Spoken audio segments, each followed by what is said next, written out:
नमस्कार दोस्तों, आप सभी का एक बार फिर से बहुत बहुत स्वागत है आपके अपने YouTube चैनल पर। इस समय की दोस्तों तमाम बेहद बड़ी खबरें, मुख्य समाचार सामने निकल के आ रहे हैं दोस्तों, जहां पर चलेंगे एक एक करके सभी बड़ी खबरें, मुख्य समाचार आगे इसी वीडियो में जानेंगे। वो सभी खबरें आप लोगों को बताएंगे जो खबरें जानना आप लोगों के लिए बहुत ही जरूरी है, इसलिए वीडियो को पूरा देखिए।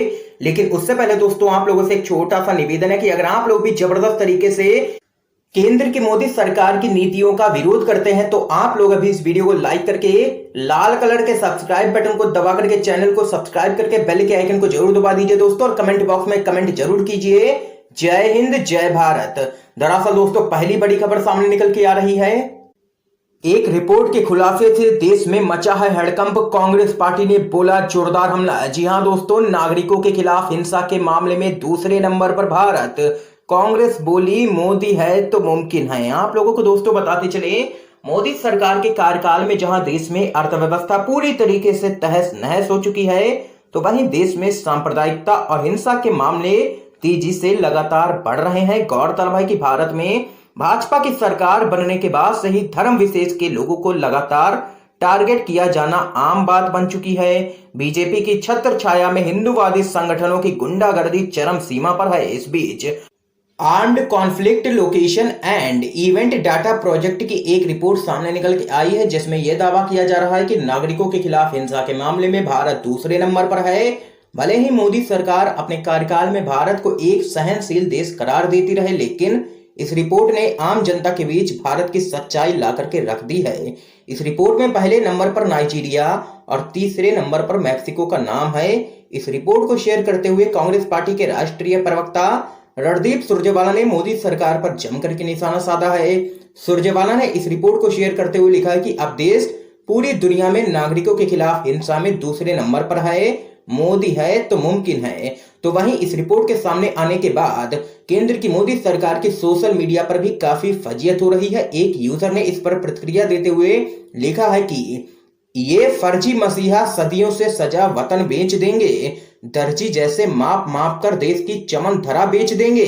अगर आंख खोली ना अपनी अभी तो ये दरियाए गंगो जमुना बेच देंगे। लग गया है जो इनको दौलत का रोग ऐसा, अपना दीन ईमान धर्म बेच देंगे, फिर भी कम पड़ा तो लोगों का तन बेच देंगे। तो वहीं एक अन्य यूजर ने कहा है कि मोदी सरकार ने देश को हिंसा, सांप्रदायिकता, धार्मिक कट्टरता, उन्माद, जातीय विभाजन ही तो दिया है, और क्या दिया है। यूपीए शासनकाल में शिक्षा, विकास और रोजगार पर चर्चाएं होती थी, लेकिन आज तो भाजपा शासन में अपनी विफलता को छुपाने के लिए सिर्फ मंदिर, मस्जिद, हिंदू मुसलमान ही मुद्दे रह गए हैं, इन पर ही चर्चा होती है और इसमें साथ देती है गोदी मीडिया। ये यहाँ पर लोगों ने जोरदार हमला बोला है केंद्र की मोदी सरकार पर, और इस रिपोर्ट के सामने आने के बाद मोदी सरकार की काफी फजीयत हो रही है। लगातार सोशल मीडिया से लेकर के कांग्रेस पार्टी भी हमलावर हो चुकी है। दोस्तों आप लोगों की क्या राय है इस खबर पर जरूर बताइएगा कमेंट बॉक्स में। इस बीच एक और बड़ी खबर दोस्तों आप लोगों को बताते चलें। अयोध्या में बनने जा रही मस्जिद बाबरी नहीं धन्यपुर मस्जिद होगा नाम। जी हां दोस्तों, 3 महीने में शुरू होगा निर्माण, हर धर्म के लोग दे सकेंगे आर्थिक मदद। ये यहाँ पर खबर सामने निकल के आ रही है इंडो इस्लामिक कल्चरल फाउंडेशन के सचिव अतहर हुसैन की तरफ से। तो वहीं दोस्तों एक और बड़ी अपडेट आप लोगों को बताते चलें। रिपोर्ट से हुआ बड़ा खुलासा, 4 महीने में गई 2 करोड़ नौकरियां। राहुल गांधी बोले झूठ और नफरत फैलाने से अर्थव्यवस्था का सच नहीं छुप सकता है। आप लोगों को दोस्तों बताते चलें, कांग्रेस के पूर्व अध्यक्ष और सांसद राहुल गांधी ने मोदी सरकार के कार्यकाल और कोरोना महासंकट के दौरान देश में बढ़ी बेरोजगारी पर जमकर के निशाना साधा है। राहुल गांधी ने अपने आधिकारिक फेसबुक पेज पर इससे संबंधित एक खबर का स्क्रीनशॉट शेयर करते हुए लिखा है कि पिछले 4 महीनों में करीब 2 करोड़ लोगों ने नौकरियां गंवाई हैं। 2 करोड़ परिवारों का भविष्य अंधकार में है। फेसबुक पर झूठी खबरें और नफरत फैलाने से बेरोजगारी और अर्थव्यवस्था के सर्वनाश का सत्य देश से छुप नहीं सकता है। गौरतलब है कि कोरोना महासंकट के दौरान राहुल गांधी ने देश की गिरती अर्थव्यवस्था और बढ़ रही बेरोजगारी को लेकर के कई बार मोदी सरकार पर जबरदस्त हमला बोला है, और एक बार फिर से इस रिपोर्ट के माध्यम से मोदी सरकार की उड़ चुकी है नींद। इस बीच एक और बड़ी खबर दोस्तों आप लोगों को बताते चलें। जज भगवान नहीं है, कई जज नहीं कर रहे हैं न्याय। बीजेपी के पूर्व सांसद और कांग्रेस पार्टी के प्रवक्ता ने सुप्रीम कोर्ट पर साधा है निशाना, जमकर के भड़के। आप लोगों को दोस्तों बताते चलें, उच्चतम न्यायालय ने पीएम केयर्स फंड में मिली दान की राशि को एनडीआरएफ में स्थानांतरित करने का केंद्र को निर्देश देने से इनकार कर दिया।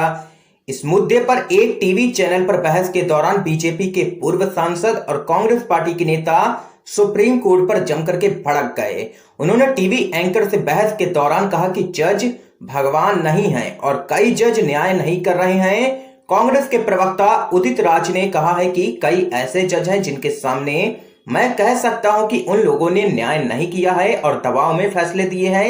ये यहां पर जबरदस्त हमला बोला है सुप्रीम कोर्ट पर कांग्रेस पार्टी के नेता उदित राज ने। इस बीच एक और जानकारी सामने निकल के आ रही है दोस्तों।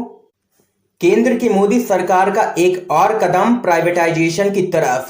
रेलवे की तरह 3 एयरपोर्ट को भी सौंपा प्राइवेट हाथों में। आप लोगों को दोस्तों बताते चले, रेलवे स्टेशनों की तरह मोदी सरकार ने 3 और हवाई अड्डों का परिचालन भी निजी हाथों में सौंपने का फैसला कर लिया है। प्रधानमंत्री मोदी की अध्यक्षता में केंद्रीय मंत्रिमंडल की हुई बैठक में यह निर्णय लिया गया है।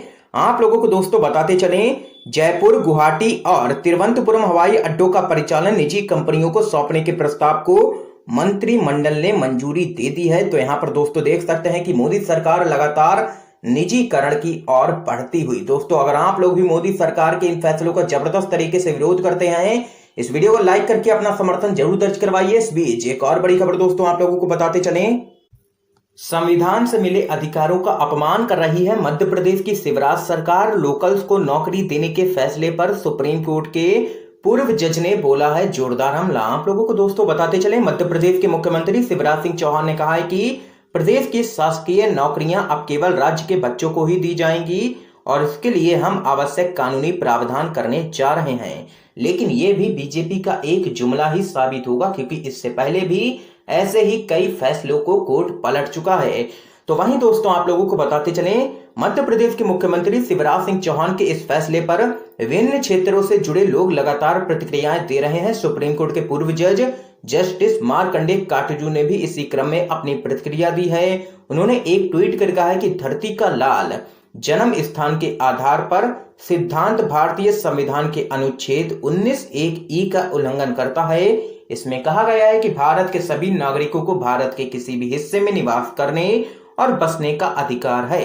ये यहाँ पर बातें कही हैं सुप्रीम कोर्ट के पूर्व जज जस्टिस मार्कंडेय काटजू ने और मध्य प्रदेश की शिवराज सरकार पर बोला है जोरदार हमला। तो वहीं एक और बड़ी खबर सामने निकल के आ रही है दोस्तों, मध्य प्रदेश के पूर्व मुख्यमंत्री और कांग्रेस पार्टी के दिग्गज नेता दिग्विजय सिंह बोले, मोदी और ट्रंप में अद्भुत समानता, दोनों का ना लोकतंत्र ना ही संस्थाओं में है विश्वास। आप लोगों को दोस्तों बताते चलें, कांग्रेस पार्टी के वरिष्ठ नेता और राज्यसभा सदस्य दिग्विजय सिंह ने मोदी सरकार पर जमकर के निशाना साधा है। दिग्विजय सिंह ने अमेरिकी राष्ट्रपति डोनाल्ड ट्रंप और प्रधानमंत्री नरेंद्र मोदी में समानता बताते हुए कहा है कि दोनों ही नेताओं को लोकतंत्र में बिल्कुल भी विश्वास नहीं है और अपने हित के लिए संस्थाओं को बर्बाद कर रहे हैं।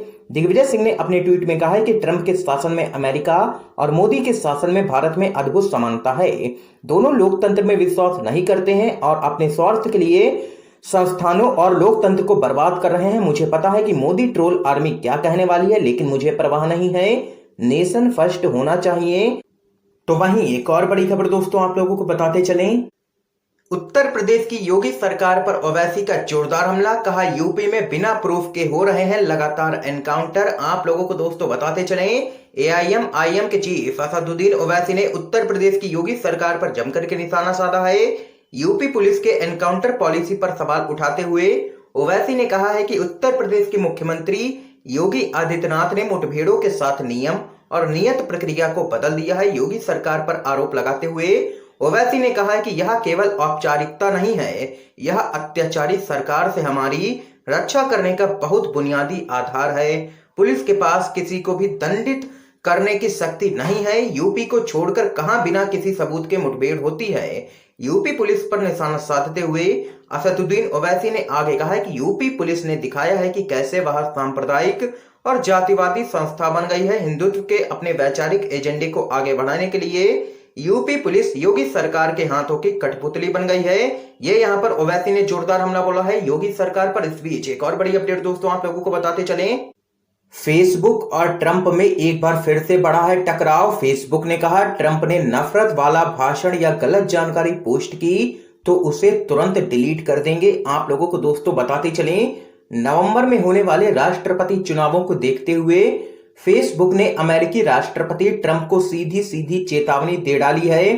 फेसबुक की chief operating officer Sheryl Sandberg ने कहा है कि अगर ट्रंप कंपनी के मानकों को तोड़ते हैं तो यह प्लेटफॉर्म उनके पोस्ट हटा देगा। सैंडबर्ग ने आगे कहा है कि अगर अमेरिकी राष्ट्रपति डोनाल्ड ट्रंप नफरत वाला भाषण या कोरोना को लेकर के कोई भी गलत जानकारी पोस्ट करते हैं तो उसे तुरंत डिलीट कर दिया जाएगा। ये यहां पर कहना है फेसबुक का और अमेरिकी राष्ट्रपति ट्रंप को फेसबुक ने दी है बड़ी चेतावनी।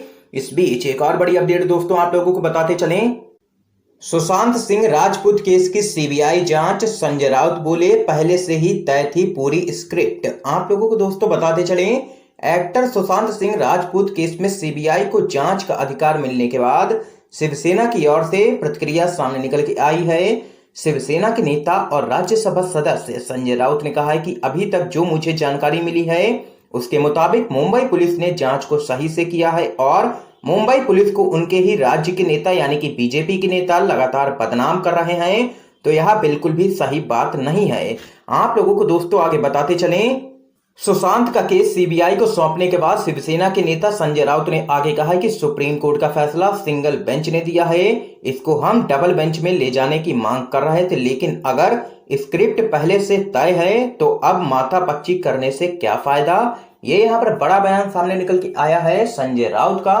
तो वहीं एक और बड़ी खबर सामने निकल के आ रही है दोस्तों, प्रियंका गांधी की 1 साल पुरानी टिप्पणी को बीजेपी के इशारे पर दिया जा रहा है तूल। ये यहाँ पर कहना है कांग्रेस पार्टी का। कांग्रेस ने प्रियंका गांधी वाड्रा की ओर से पार्टी के अध्यक्ष की जिम्मेदारी नेहरू गांधी परिवार के बाहर के किसी व्यक्ति को सौंपने की पैरवी किए जाने के दावे की पृष्ठभूमि में कहा है कि यह टिप्पणी 1 साल पुरानी है और पार्टी के हर कार्यकर्ता की यह भावना है कि राहुल गांधी ही एक बार फिर से कांग्रेस की कमान संभाले।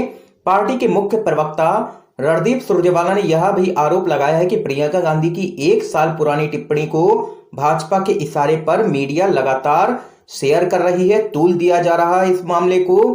सुरजेवाला ने आगे कहा कि आज समय मोदी और शाह द्वारा भारतीय लोकतंत्र पर किए जा रहे बर्बरतापूर्ण हमले का सामना करने और निडरता से इससे लोहा लेने का है।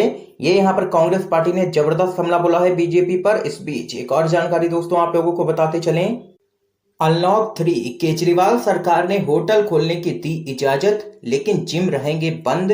केजरीवाल सरकार ने अनलॉक 3 के तहत होटल खोलने की इजाजत दे दी है, हालांकि जिम खोलने पर रोक अभी जारी रहेगी। सरकार ने ट्रायल पर साप्ताहिक बाजारों को भी खोलने की मंजूरी दे दी है। तो यहाँ पर दोस्तों आज की ये तमाम बेहद बड़ी खबरें सामने निकल के आई हैं जो हमने आप लोगों तक दोस्तों पहुंचाई हैं। वीडियो पसंद आया तो इस वीडियो को लाइक करके ज्यादा से ज्यादा शेयर कीजिएगा, अपने सभी दोस्तों तक इन खबरों को जरूर पहुंचाइएगा और चैनल को सब्सक्राइब करके बेल के आइकन को जरूर दबा दीजिए। दोस्तों आप सभी का बहुत बहुत धन्यवाद।